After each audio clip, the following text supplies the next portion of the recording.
Así inicia Es Noticia, Noticia en Profundidad. Qué placer acompañarles. Soy Tatiana Pérez y les saludo desde nuestra sede central. En Caracas, en Venezuela, a partir de este momento, en la próxima hora, tenemos 3 temas que son noticia. Aquí están primero, en titulares se los presentamos. En Noticia Colombia, trabajo por horas es la nueva propuesta del gobierno del presidente Duque dentro de la reforma laboral y pensional. Según la ministra de Trabajo, la iniciativa incentivaría el empleo. Planteamos primero una pregunta, una medida para decir que hay más colombianos trabajando, hay muchas más, analizamos estas implicaciones, el fondo del asunto. Segundo tema que es noticia, Ecuador. En manos de la justicia queda la suerte de Radio Pichincha. Sus trabajadores denuncian que las acusaciones de ilegalidad son montajes del gobierno para silenciarlos por ser críticos a la imposición de sus políticas. Analizamos este asunto. Tercer tema que es noticia, Estados Unidos. El pitazo de salida de las primarias demócratas comenzó realmente mal. 24 horas sin resultados del ganador en Iowa genera todo tipo de suspicacias, especialmente por un posible triunfo de Bernie Sanders. Un asunto en el que profundizamos en Noticia que así comienza. Bienvenidos, bienvenidas.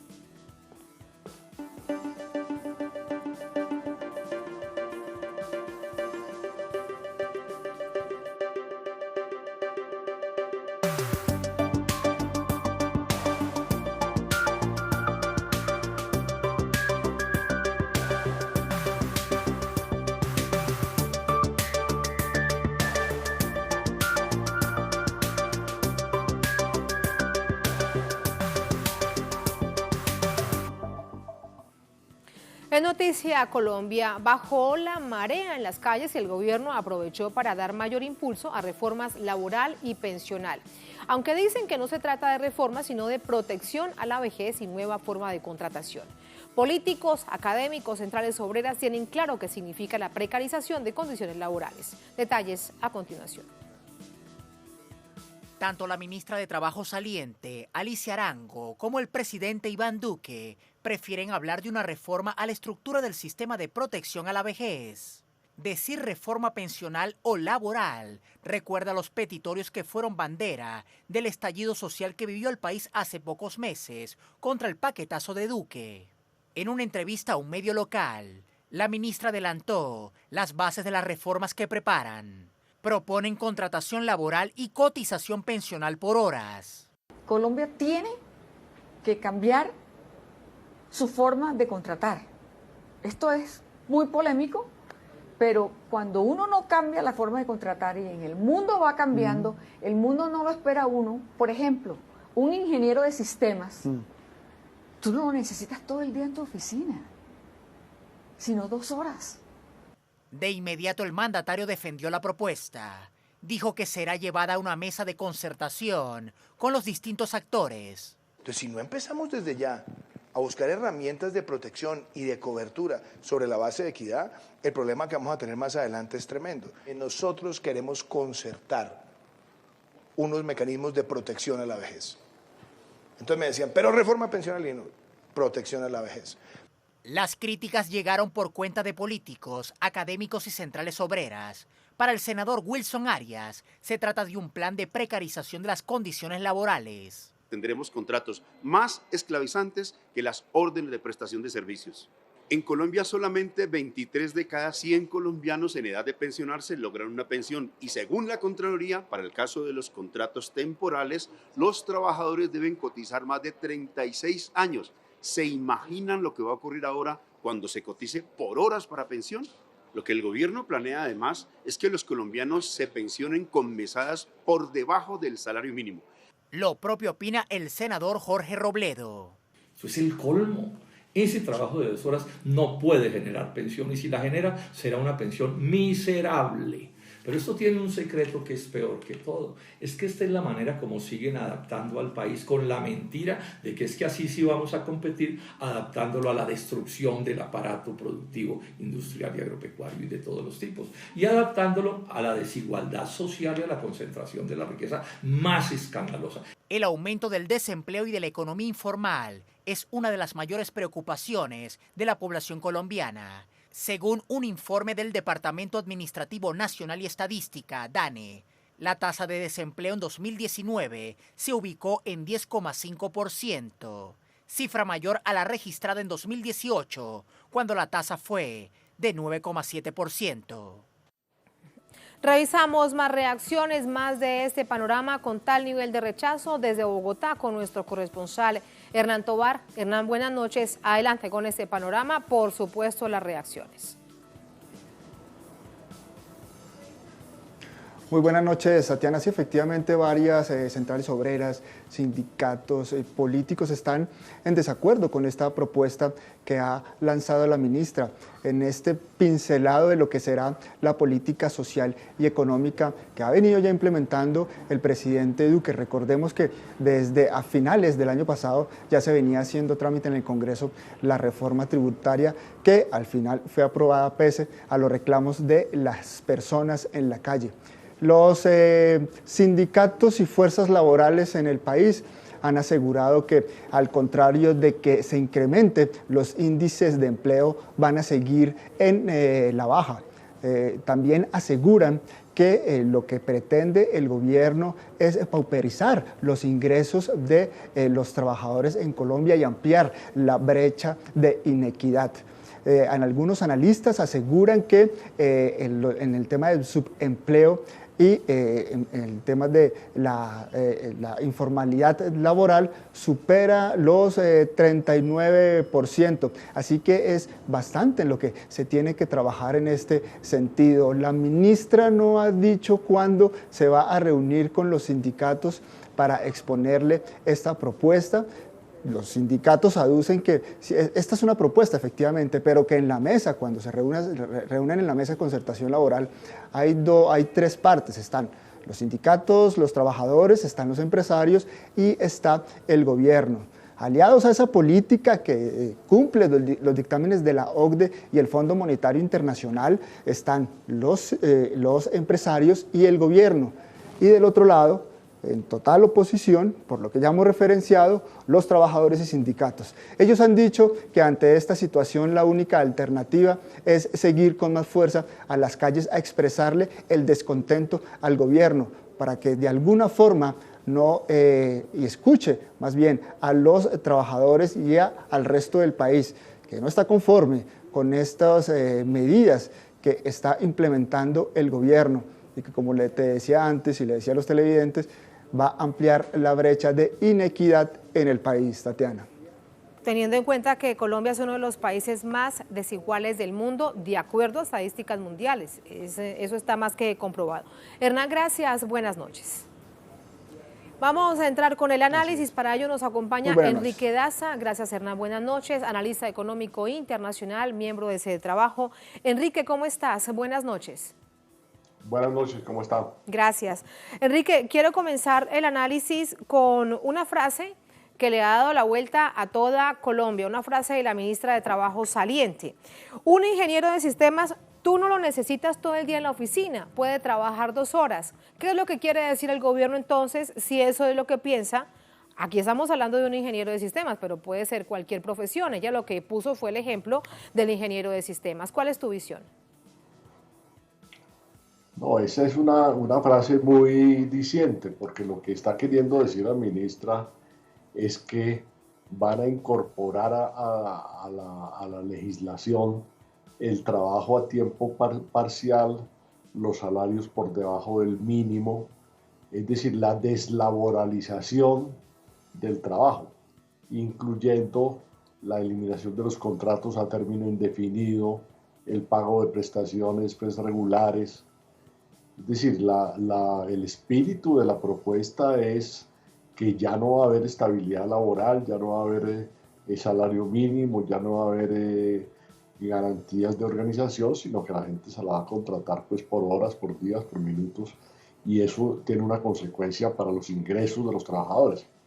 En el caso de los profesionales esto es muy grave, porque hay una gran cantidad de profesionales, ingenieros y otro tipo de profesionales, abogados, etcétera, que van a ver deterioradas sus condiciones. Ya hay unas inconformidad de los gremios de profesionales y es un anuncio muy negativo para los trabajadores.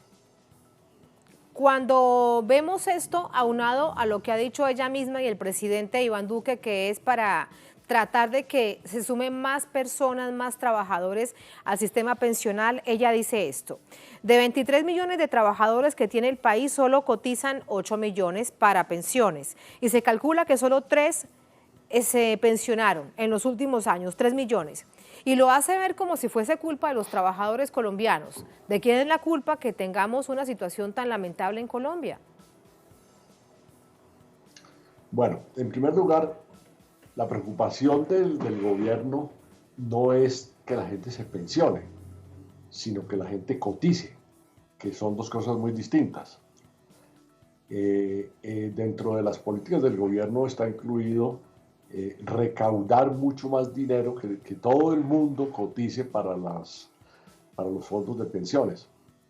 Pero de ahí a que se pensione es muy distinto, porque la idea es facilitar la cotización y dificultar la pensión, colocando más requisitos, por ejemplo, disminuir la tasa de reemplazo, o sea, lo que recibe la gente al final, aumentar la cotización, es toda una cantidad de mecanismos para hacer que hasta el último colombiano le cotice a los fondos, pero disminuir la cantidad de colombianos que se pensionan.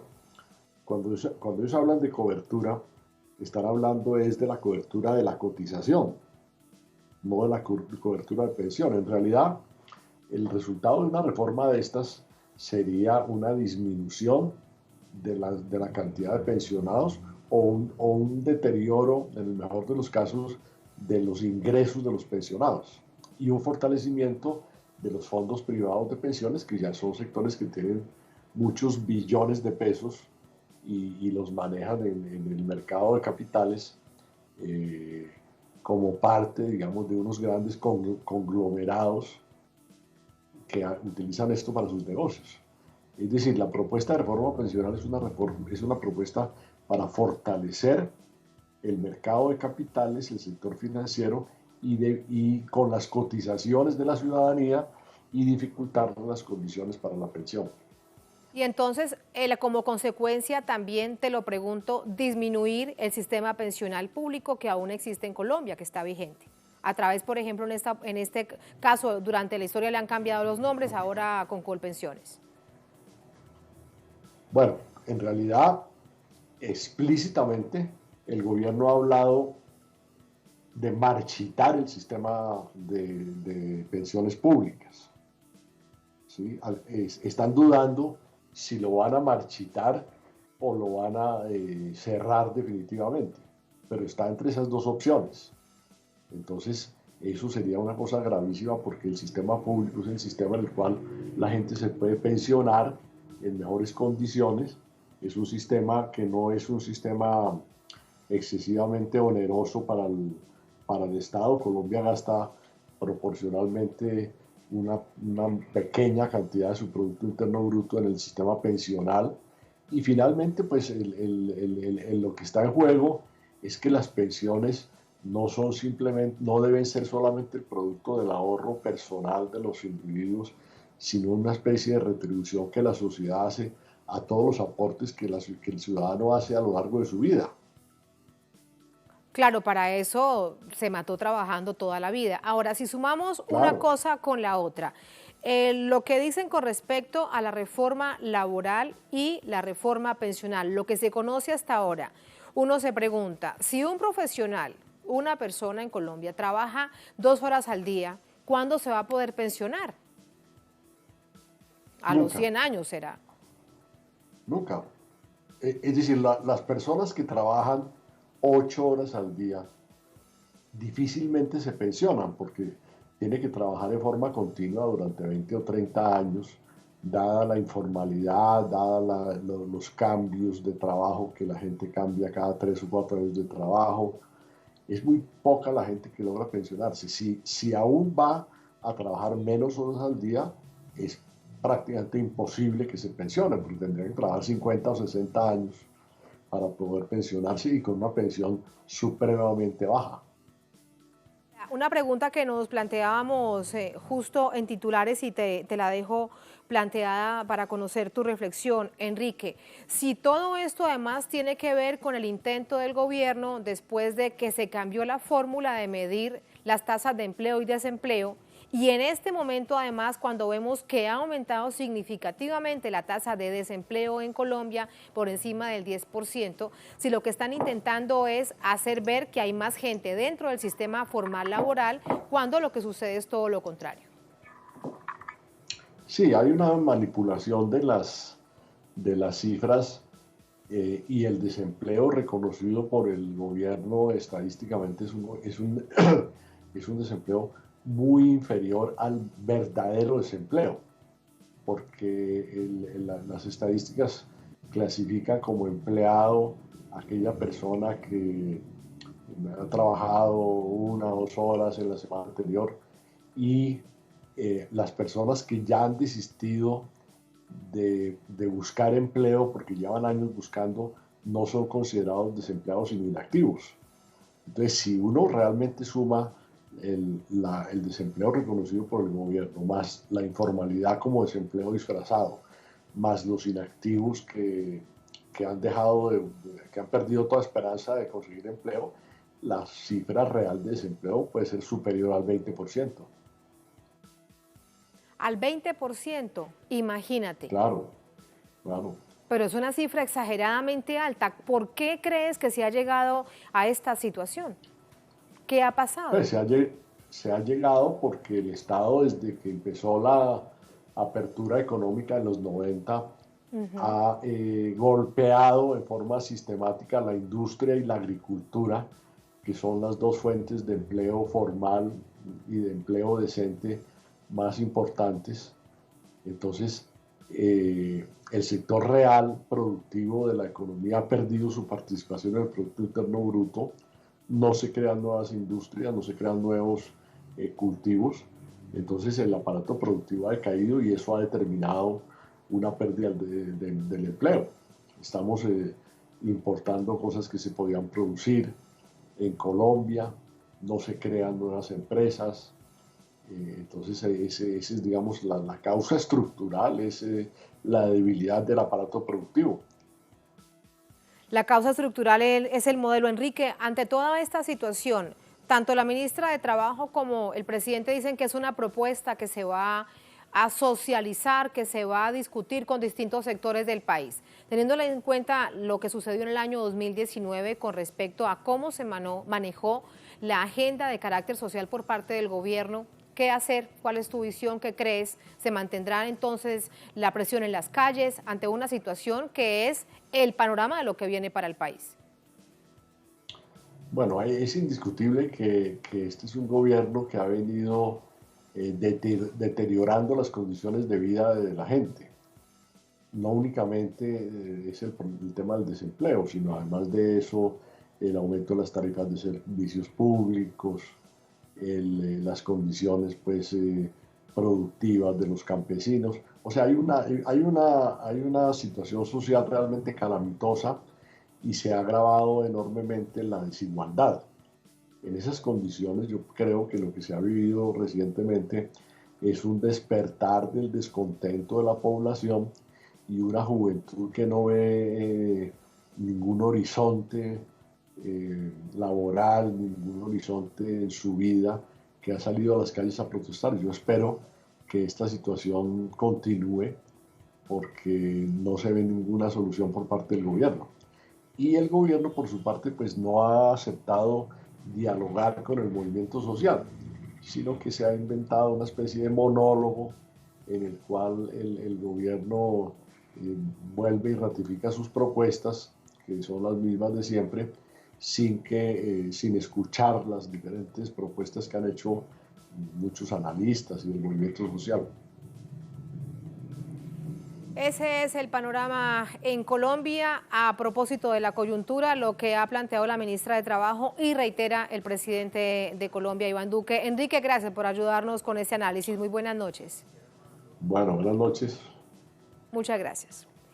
Así nos vamos a la primera pausa en esta emisión de Es Noticia. Al volver en Noticia Ecuador, en manos de la justicia queda la suerte de Radio Pichincha. Sus trabajadores denuncian que las acusaciones de ilegalidad son montajes del gobierno para silenciarlos. Veremos el fondo del asunto al volver. Estamos en Es Noticia.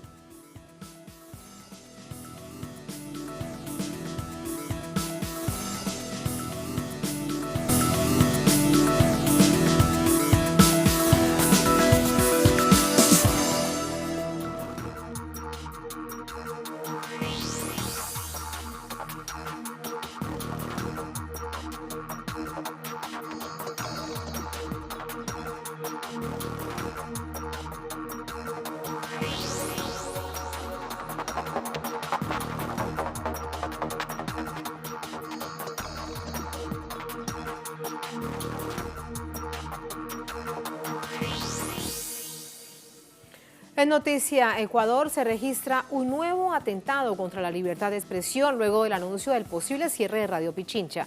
Manifestantes y trabajadores del medio están a la expectativa de la decisión de jueces de la provincia de la Corte de Pichincha. A continuación tenemos los detalles. El nuevo intento de silenciar a Radio Pichincha en Ecuador sigue sin una resolución final. La decisión de la Agencia de Regulación y Control de las Telecomunicaciones de apelar contra la orden de protección a favor de la Radio Pichincha mantiene a la expectativa a sus trabajadores y simpatizantes. Alrededor de este nuevo ataque a Radio Pichincha se han generado varias críticas al gobierno que no solo atentan contra este medio, también coloca en peligro la libertad de expresión debido a que la acción tiene un trasfondo político. Esta no es una lucha de Pichincha universal, es una lucha de toda la libertad de expresión, para que nunca más haya un cierre arbitrario de un medio de comunicación y que se siente un precedente de respeto a la libertad de expresión, libertad de comunicación y sobre todo que se respeten los pilares fundamentales de la democracia para que todos y todas tengamos la oportunidad de opinar. La pluralidad de opiniones es muy importante y necesario en un Estado democrático. Estemos vigilantes de esta sentencia, de esta resolución. Les pido por favor de eso. Varias organizaciones de derechos humanos se suman al debate. Advierten sobre la vulneración de derechos sociales, políticos y civiles. Recordemos que el gobierno firmó hace un año la declaración de Chapultepec y por ella dijo fundamentalmente que no va a dictar ni una ley ni va a cometer ningún acto que sea tentatorio a la libertad de expresión. Y un año después, 2 años después ciertamente, vemos que está cometiendo actos directamente violatorios de la libertad de expresión. Es decir, el discurso del gobierno no se compadece con sus actos. La Agencia de Regulación y Control de las Telecomunicaciones notificó a la emisora la extinción del título habilitante de la radio y ordenó que se proceda al nombramiento de un interventor. Decisión sustentada en un intento anterior de inhabilitación por supuestamente haber cometido el delito de prestación de servicios en contra de la seguridad nacional. Radio Pichincha Universal durante el 2019 sufrió 3 intentos de cierre. Inclusive, el juez Mario Cadena otorgó una orden de protección al medio por violaciones al debido proceso.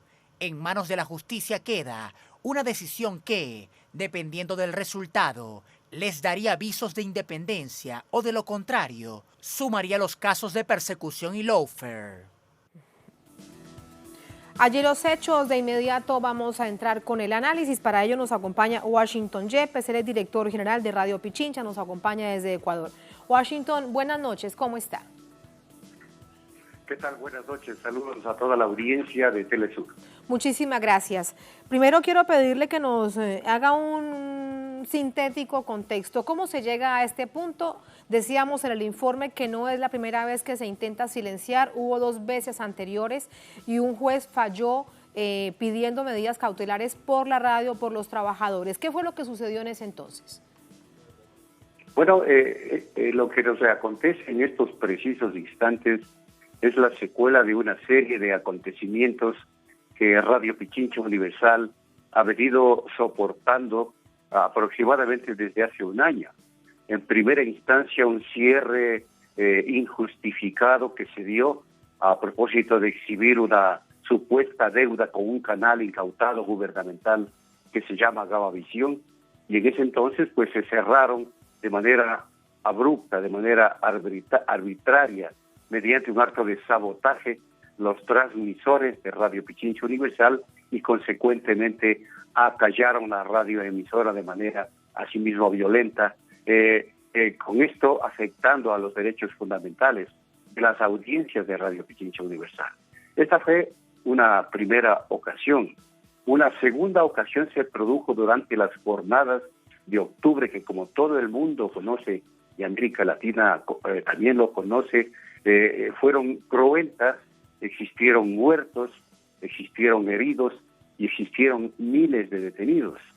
En esas circunstancias, mientras Radio Pichincha Universal cumplía con su único deber y con su única obligación y responsabilidad de trabajar en la cobertura informativa, la radioemisora sufrió una serie de atentados, una serie de amedrentamientos que iniciaron primero cortándonos, la energía eléctrica de la emisora, justamente en el sector donde funcionan las instalaciones de nuestra emisora. Luego, cortando el suministro eléctrico de los transmisores, donde también pues se transmite las emisiones de Radio Pichincha Universal.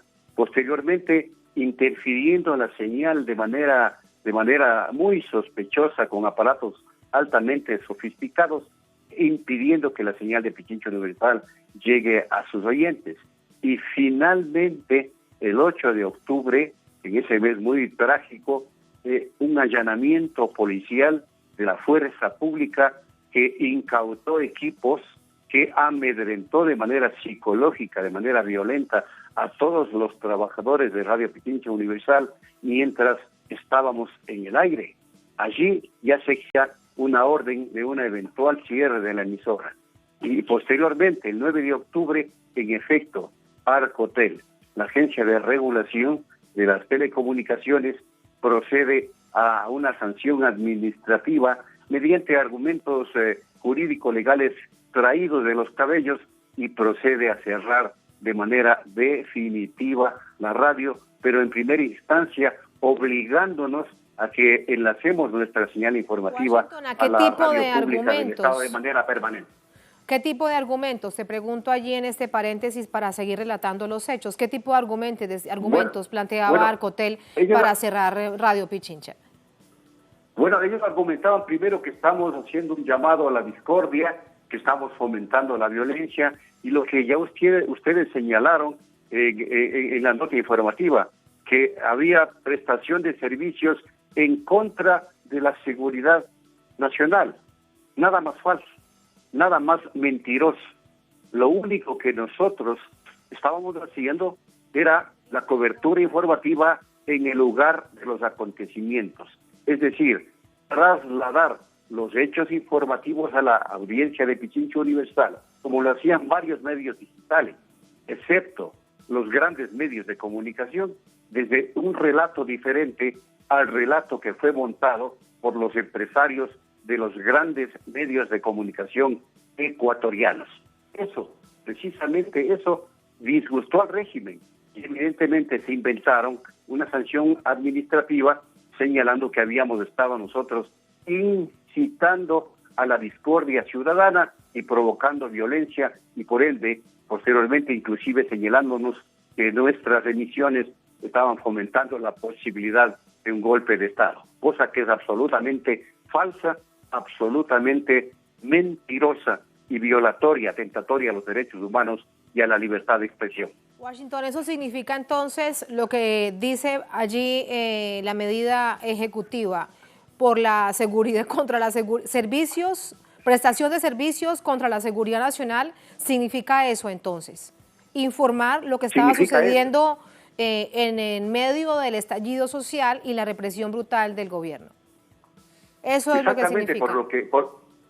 Según el gobierno, eso es lo que significa, porque Radio Pichincha Universal lo que hacía conjuntamente con otros medios alternativos y otros medios digitales es construir e informar el otro relato, el relato diferente al relato que montó el régimen.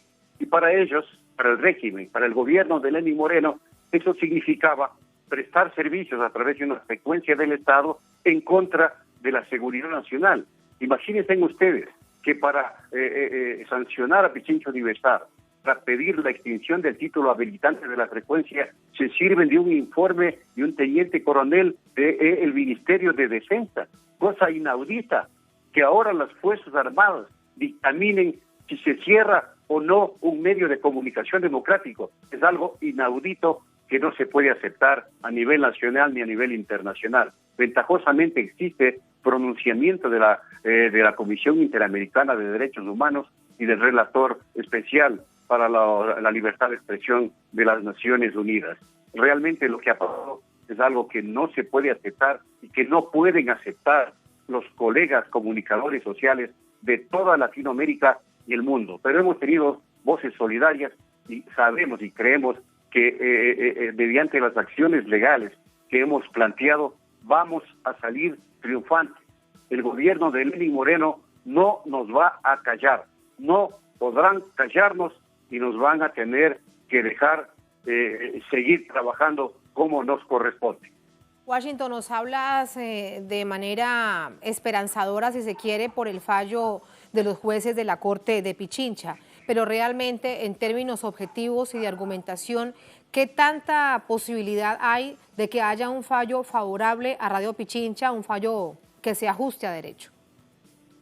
Bueno, ya tuvimos un fallo favorable del juez Mario Cadena que nos concedió una acción de protección bajo los argumentos que te señalo, que se violaron expresamente derechos fundamentales como el de la libertad de expresión y que el procedimiento seguido por Arcotel estuvo viciado procesalmente, estuvo viciado de una serie de irregularidades que inclusive mereció una sanción pecuniaria a Arcotel por daños y perjuicios a los trabajadores de Radio Pichincha Universal.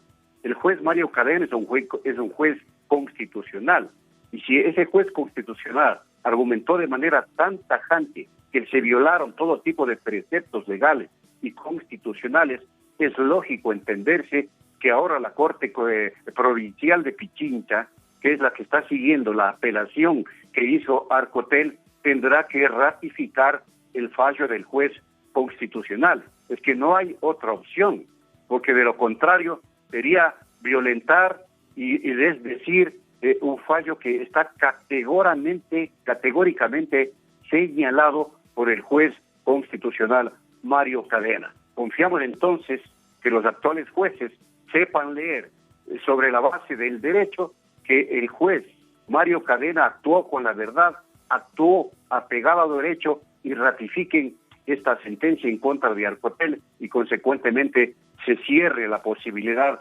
cualquier posibilidad de extinción del título habilitante de Radio Pichincha Universal. Nosotros todavía confiamos en la justicia porque somos demócratas. Creemos que uno de los pilares fundamentales de la democracia justamente es respetar este derecho fundamental, este derecho humano fundamental como es el derecho a la libertad de expresión y especialmente el derecho de las audiencias a escuchar propuestas y otros relatos como los que justamente proponen este tipo de medios alternativos y públicos, como lo es Radio Pichincha Universal del Ecuador. Otras narrativas, ese es precisamente el juego en el que está enmarcada la democracia cuando hay libertad de expresión. Me queda algo por preguntarte. Y en medio de este nivel de tensión y de presión, ¿cómo trabajar para además no caer, como sucede, no me refiero a Radio Pichincha, en otros ejercicios periodísticos cuando hay tales niveles de presión, en la autocensura, por ejemplo? Bueno, es bien complicado lo que estamos sufriendo. A Radio Pichincha Universal no solo la pretenden cerrar a través de su frecuencia, extinguiéndole el título habilitante, sino quieren cerrar también sus medios digitales. Tenemos más de 500 denuncias del régimen para cerrar nuestra portal digital. Ya nos cerraron una vez. Es decir, nos denuncian por todo, nos persiguen por todo, quieren amedrentar sin darse cuenta que allí está en juego también el trabajo y el sostenimiento económico de aproximadamente 46 trabajadores de los medios de comunicación, que son padres de familia, que tienen que educar a sus hijos, que tienen que alimentar a sus hijos, que tienen que atenderles en salud a sus hijos. Esa presión psicológica es bastante fuerte, pero te cuento, no nos han amedrentado. Nosotros seguimos cumpliendo nuestro trabajo con entereza, con firmeza, con objetividad, con pluralidad, pero ante todo, porque creemos que es nuestro deber ante el estado de cosas que vive el Ecuador, construyendo el otro relato, diciendo la verdad que no dicen los grandes medios de comunicación, cuyo cerco ha sido generado desde el poder central presidido por el presidente Lenín Moreno.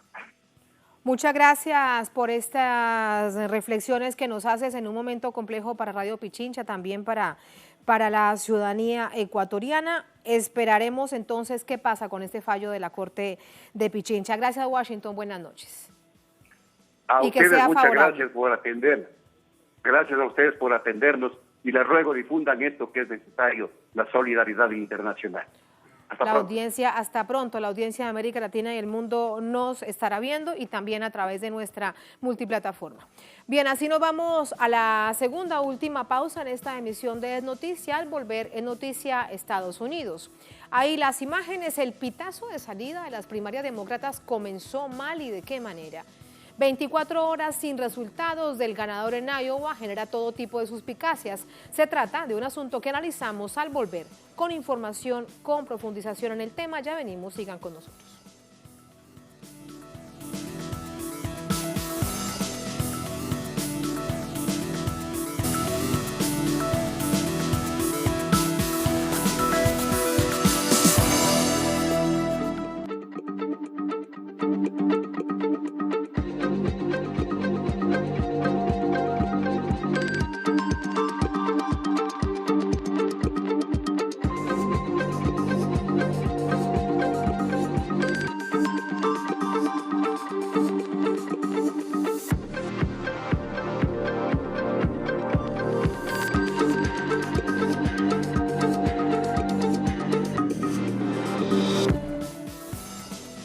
En Noticia Estados Unidos, confusión e incertidumbre han marcado la pauta en las primeras elecciones primarias del Partido Demócrata efectuadas en el estado de Iowa este lunes.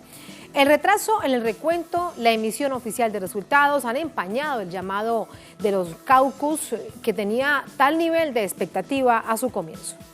Pasada la 1 de la madrugada de este lunes, autoridades del Partido Demócrata admitían demoras en el proceso electoral debido a supuestas fallas técnicas en el software utilizado para la transmisión de la consulta electoral interna de la formación demócrata.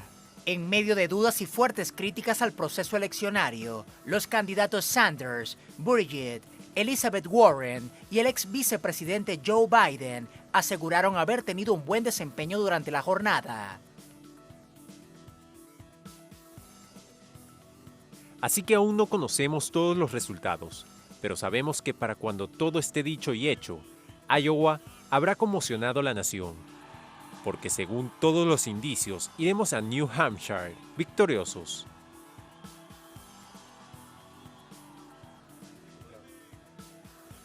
Permítame comenzar afirmando que imagino que tienen una fuerte sensación de que en algún momento se anunciarán los resultados. Y cuando se anuncien esos resultados, tengo el buen presentimiento de que lo haremos muy, muy bien.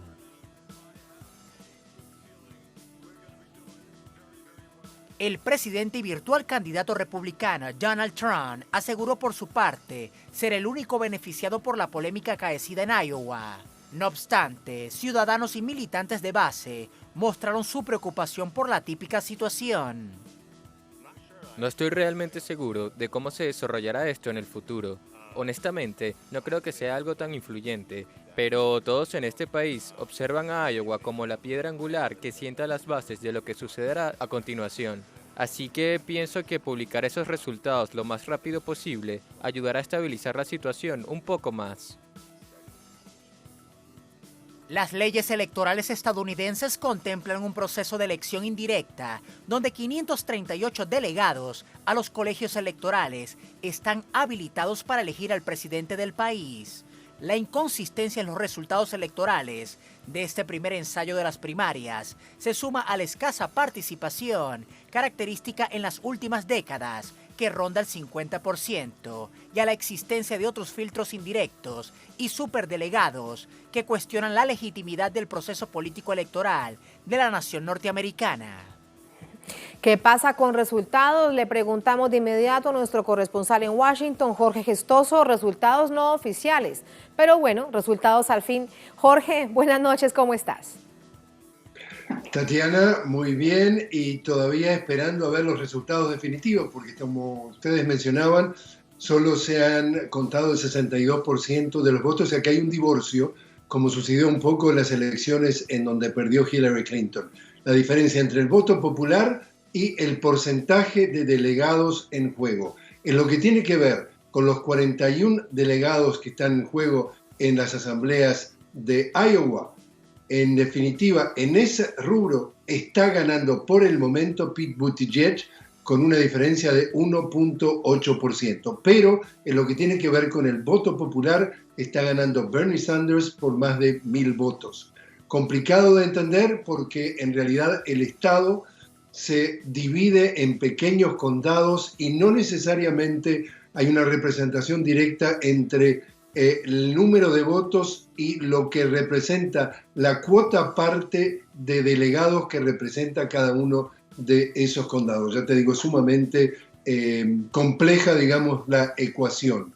Ahora, un tema también interesante que está pasando nada más que en 42 minutos, Tatiana, es que por tercera vez y por primera vez bajo un juicio político va a estar dando su discurso sobre el Estado de la Unión el presidente Donald Trump. Y allí tenemos que abrir el paraguas porque en ese discurso triunfalista que él trata de vender, que según él la economía funciona bien y según los críticos solamente funciona bien para los ricos, tenemos que abrir el paraguas porque a efectos de pintarse e indirectamente a Estados Unidos como víctima, va a estar tirando misiles hacia nuestra región. A nivel de Venezuela, ya tiene como invitado especial 1 de 11 a un representante de Juan Guaidó. Con eso ya hay una clara señal de por dónde vienen los tiros. Y en lo que tiene que ver con la frontera, ha invitado dentro de los invitados especiales al subdirector de la patrulla fronteriza. Él está vendiendo la imagen de que nunca la frontera con México estuvo más segura. Lo que no le dice claramente él ni la mayoría de los medios estadounidenses al pueblo estadounidense es que lo que ha hecho ha torcido el brazo, es decir, ha absolutamente chantajeado a los presidentes de los gobiernos de Centroamérica a efectos de que jueguen el papel del policía fronterizo de Estados Unidos y frene el flujo de migrantes hacia el norte.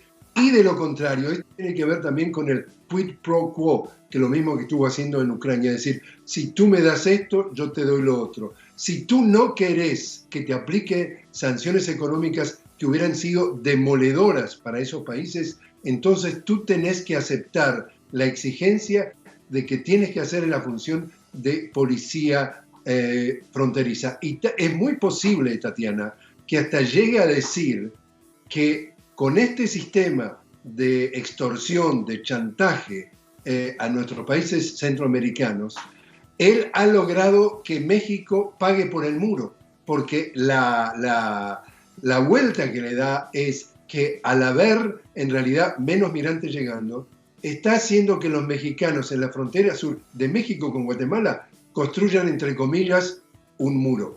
En definitiva, no podemos esperar que en cuanto a política exterior hable bien de nuestra América Latina, si más bien todo lo contrario. Eso va a estar pasando nada menos que en unos 40 minutos, Tatiana. Ese es el panorama esta noche en Estados Unidos. Gracias, Jorge. Buenas noches. A ti, buenas noches. Gracias. Muy buenas noches. Vamos con el análisis. Para ello nos acompaña el doctor Adalberto Santana. Él es analista internacional, investigador de la Universidad Nacional Autónoma de México. Doctor Santana, ¿cómo está? Buenas noches. Sí, Nicolás. Diana, ¿cómo le va? Muchas gracias. ¿Sorpresa le parece esta situación que se ha registrado en la primera, en este primer proceso demócrata de primaria llamados caucus en Iowa, sin resultados aún definitivos? Bien, en efecto, según las informaciones vertidas hasta este momento, pues todavía apenas se está rebasando el 60% del resultado de las precandidaturas, podríamos decir, o de los aspirantes a ser los candidatos del Partido Demócrata, y como es la primera elección, pues evidentemente no es muy estable. Por un primer momento se daba como ganador a Bernie Sanders, en los últimos momentos ha pasado a un segundo o un tercer lugar, de tal manera que todavía no se tiene la certeza de lo que vaya a pasar. También se ha manifestado que ha habido algunos contratiempos en el proceso mismo de la elección.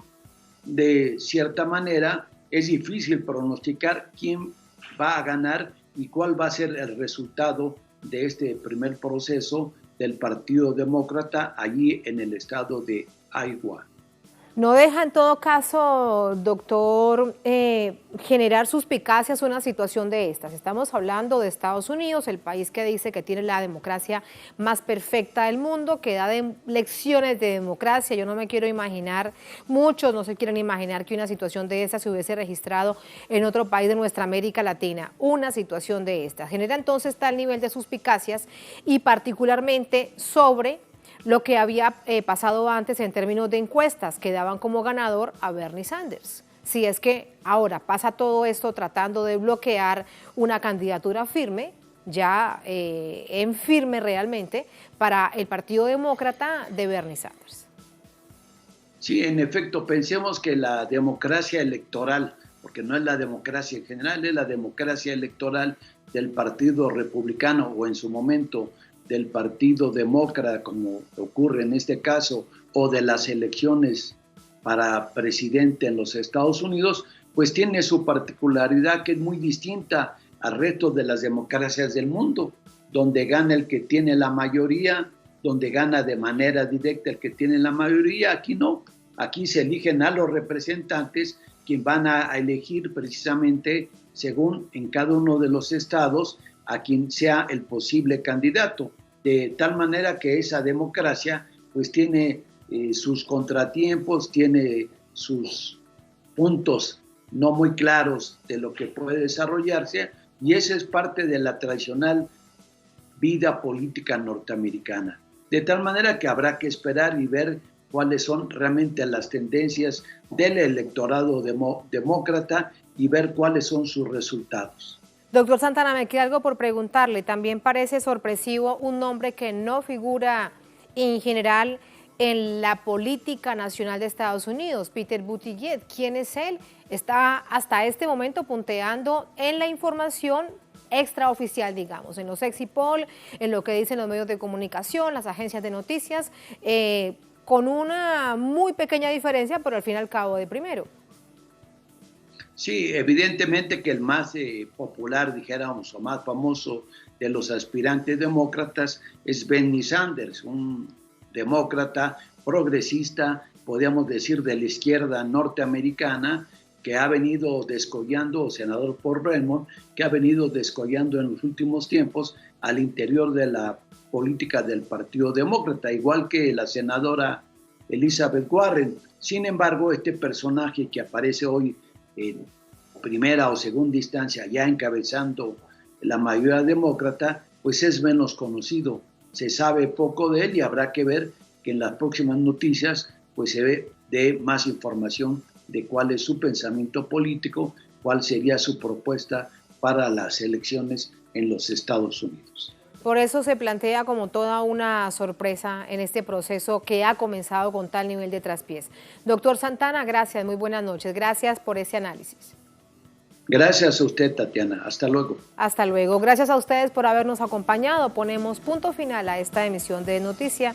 Cerramos nuestra pantalla tradicional, nos quedamos en redes sociales, @NoticiaTLSur, @TatianaTLSur. Durante esta jornada, otro hecho fue noticia. Con eso los dejamos. Hasta mañana.